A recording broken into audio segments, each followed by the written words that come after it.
Thank you very much for inviting me. And thank you very much also for your interest in Yemen. My speech would include 10 points. The first one is, what is the problem here in Yemen? The problem is a devastating war that resulted in the worst humanitarian crisis in the world. We are talking about 100,000 civilians who were killed at homes, schools, hospitals, weddings, funerals, and farms, and everywhere. And this war also made about 3 million homeless. And there are about 15 millions, that's half of the population, are at the brink of starvation. Famine. About 100,000 have already died. So it's famine. But by the way, it's not like the Irish famine of the great potatoes. No, it's Saudi-made famine. It's Saudi-made starvation.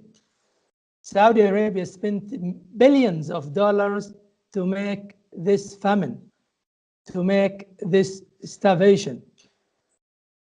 The second point is, who is involved in this problem? Yemenis, Saudi Arabia, and United States. And when I say Saudis, I mean Emiratis also, UAE. And when I say US, I mean also UK and France.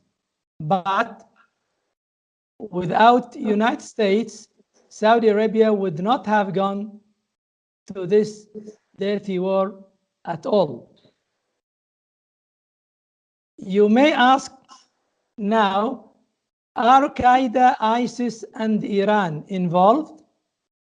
Yes, I would say Qaeda and ISIS are the biggest winner of this war.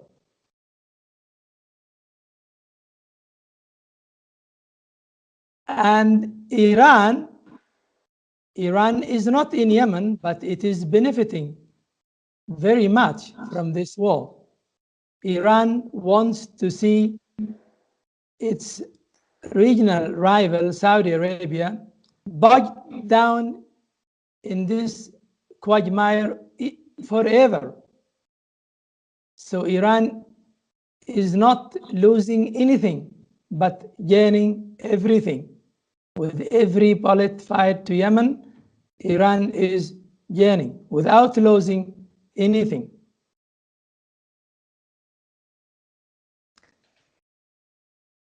The third point is, what is the situation on the ground? You may ask this.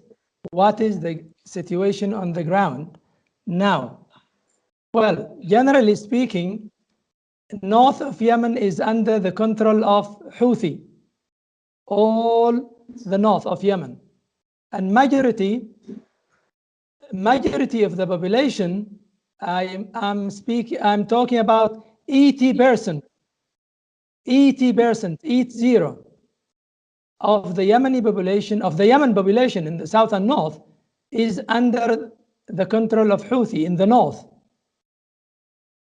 And north is cleaned up of Qaeda and ISIS. There is no Qaeda and ISIS anymore in the north. But what about the south? The south is under 4 different and conflicting forces. What are they?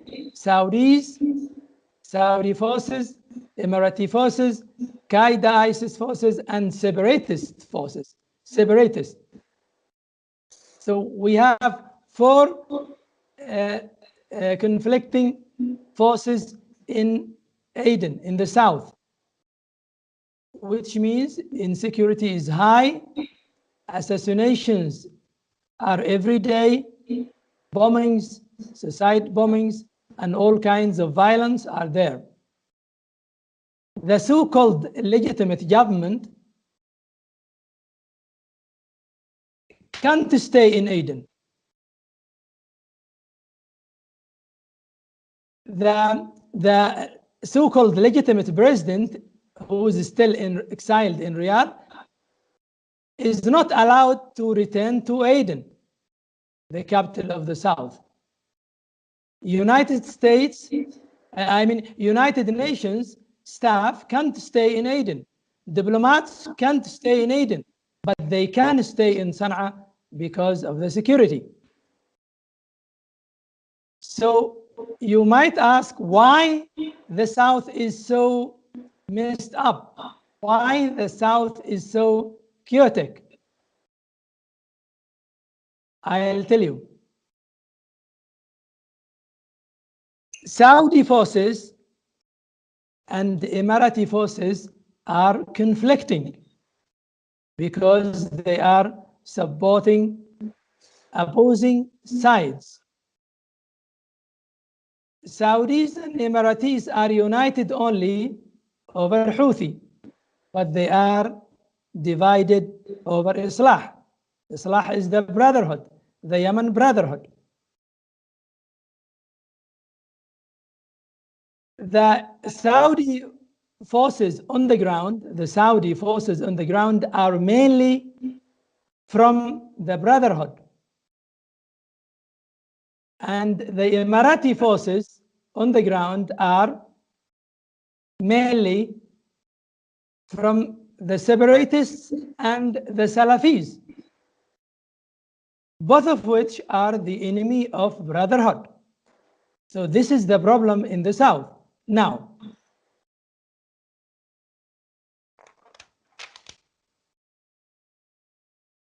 the fifth point is the conflict sectarian? Is the conflict between Sunni and Shiite? No, it is not sectarian conflict.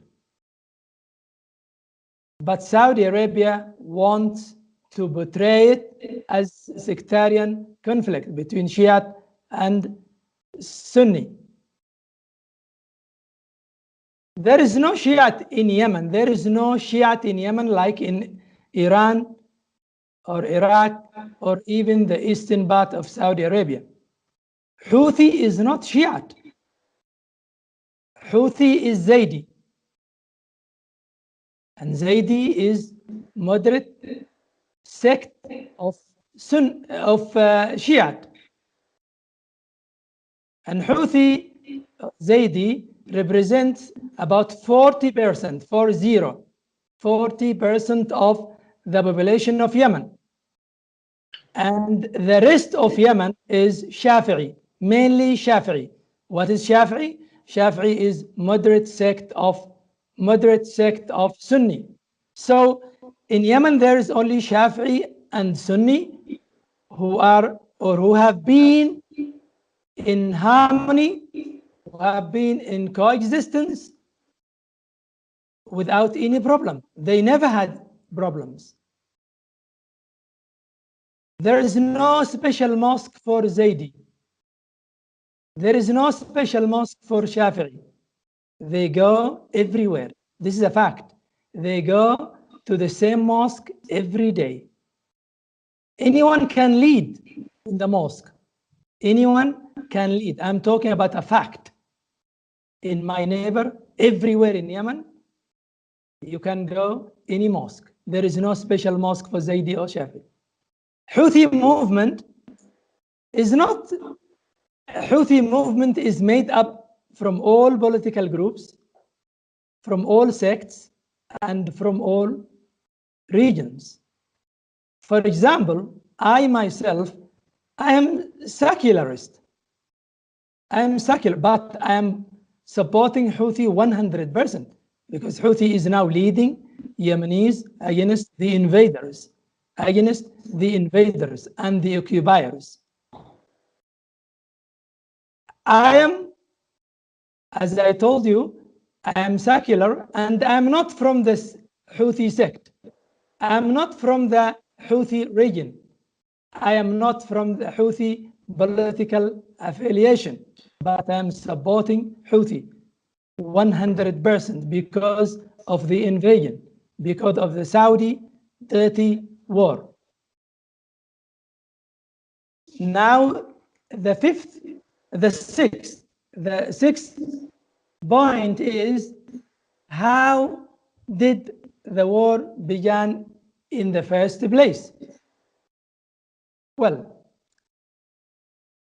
the Arab Spring, or the so-called Arab Spring of 2011, ended up with the strong man of Yemen, Ali Abdullah Saleh, handing the power to his deputy, Hadi, in November 2012. After that, of course, Saleh, Saudis and Emiratis supported Saleh to have good exit and immunity at that time. After that, the Yemenis went into a dialogue.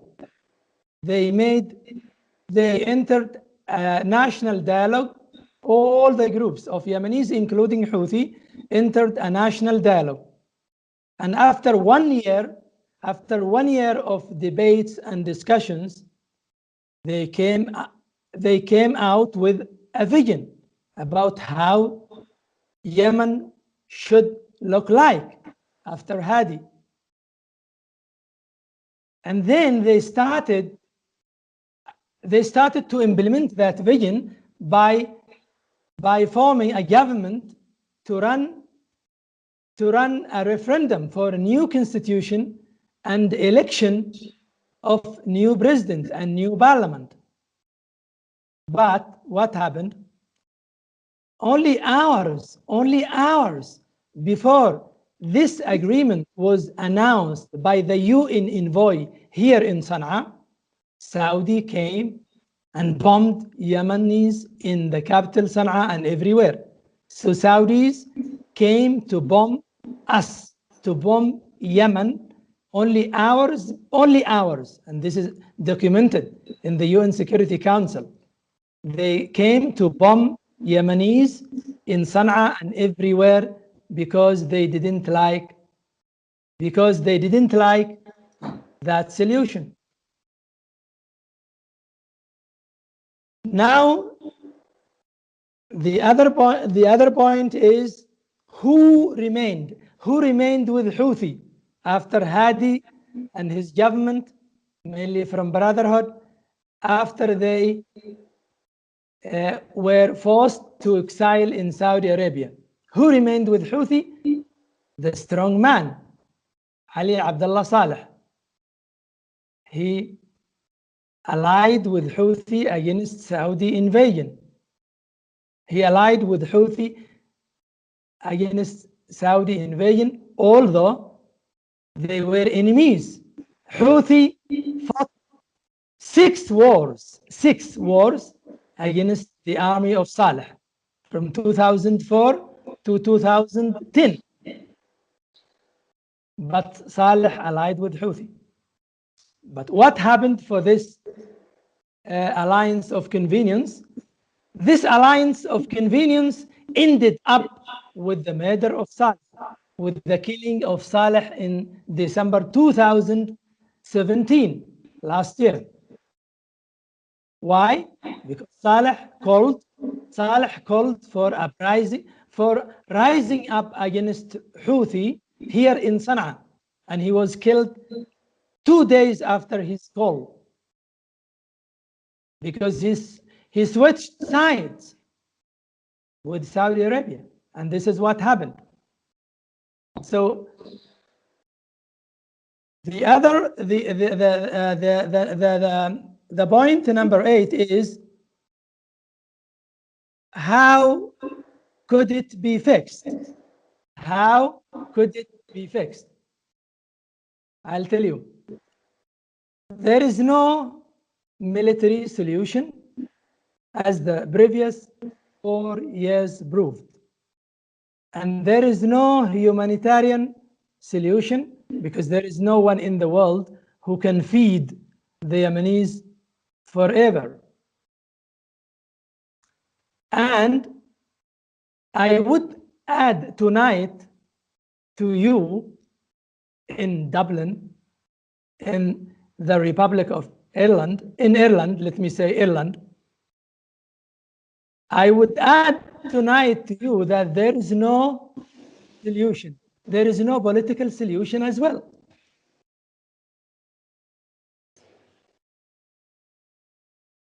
As long as Saudi Arabia wants to make this solution lead to a government working with Saudis, not with Yemenis. So Saudis want the political solution here in Yemen to lead or to end up in forming a government that works with Saudis, not with Yemenis. And this is impossible. Saudis have all the right to defend themselves. Saudis have all the right to secure their borders. But Saudis don't have the right to kill and destroy Yemen and starve Yemenis to death. So Saudis must respect Yemen as an independent state, and the Yemenis must respect Saudis. Yemen must respect Saudis and must secure its borders. When this happens, there may be a political solution. Otherwise, there would not be a political solution, and there would not be any security or any kind of stability between the two countries. The point number 9 is, what happens if it remains unsolved? What happens if it remains unsolved? Qaeda and ISIS will become the biggest winner. They will expand more, recruit more, and do more terrorist acts. This means that the starvation, if it is not fixed, if the war continues, the starvation would kill Yemenis. The famine, the Saudi-made famine, not the great potato, not the Irish great potato famine, no, but the Saudi-made famine. The Saudi-made famine would kill millions of Yemenis, and the terror would threaten everyone, everywhere. So this is what would happen if this war continues. Now, let me conclude with 2 points. The most important one for you is, where do things stand now? This is important for you because I gave you just background. Where do things stand now at this moment? There is a ceasefire. Now, there is a ceasefire coming into effect in these hours, coming into effect today. And it was sponsored and brokered by United Nations and was declared last week in Sweden. And this is new and different. It is different ceasefire. Let me tell you why it's different. Why it's different from the previous the previous ceasefires that did not hold even minutes. It is different this time because of many things, including these reasons. Or the most important are these reasons. This ceasefire is focused on only one place, on the port of Yemen, on the Red Sea, on Hudaydah port, on Hudaydah seaport. That is the only lifeline of Yemen. The only. You know, Yemenis get their food from outside. All our food is coming from outside, and it comes through Hudaydah on the Red Sea. So Hudaydah is the only lifeline now. But I think this is not the most important reason why the most important reason is there was a big pressure from the West, from US, UK, and France, from US, UK, and France in particular. Why they exercise this high pressure on Saudis and Emiratis this time? There are many reasons also.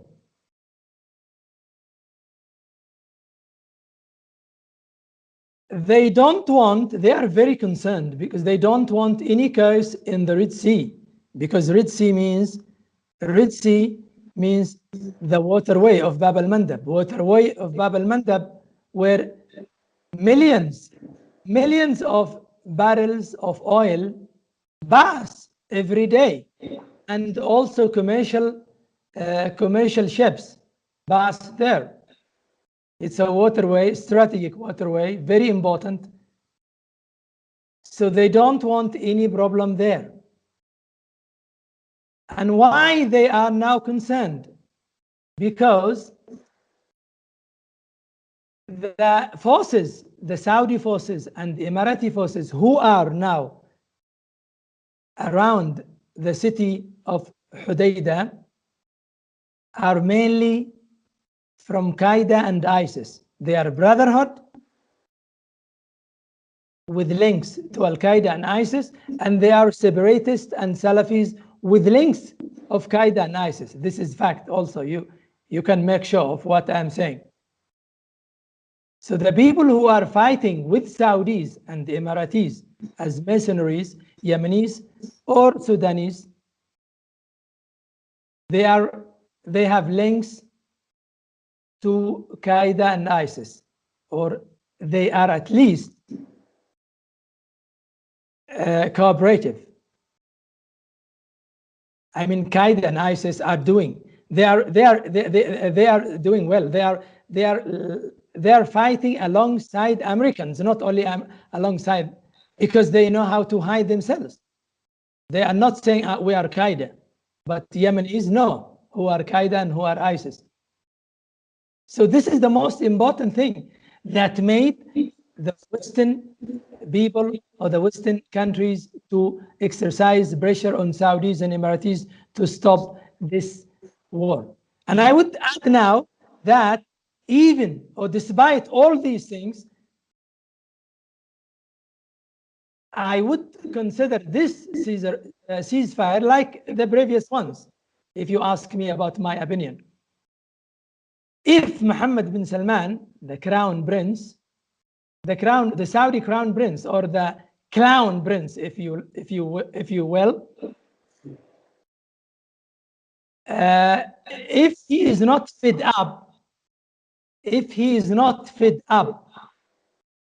of the quagmire, of the bottomless quagmire in Yemen,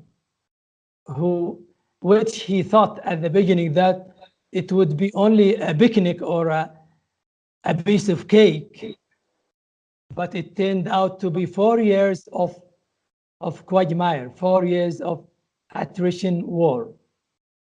So if he is not fed up of this, there will be no ceasefire and there will be no solution. There will be no peace. I would add also something that it's new for this ceasefire. There would be some kind, sort of international peacekeeping forces to help the joint committee that would monitor the withdrawal of the forces, because the agreement of Sweden of Stockholm said that all the forces from all parties, I'm not saying from the two sides, I'm saying from many. Houthi is one side, but the others are many. From all forces should withdraw from the city and outskirts of the city, and the UN supported peace forces would help in this, and this would start from this week. I think after the UN security would issue a resolution tonight or tomorrow. So now the last point I would mention, because I want to hear your questions, is this: what could Ireland do to help Yemen? Well, Yemen needs attention. Yemen needs only attention. Yemen needs attention because Saudi Arabia is misleading and misinforming the world. So we need attention, and you can do a lot to make attention. You can do the activists and the politicians and the human rights groups and all those people in Ireland can help Yemen by speaking up, by standing up against the famine, the Saudi-made famine, not the great potato famine. I keep reminding you, it is not a great potato famine like the one that happened in 1840s in Ireland. No, it's Saudi-made famine that Saudi spent to make it billions and billions of dollars.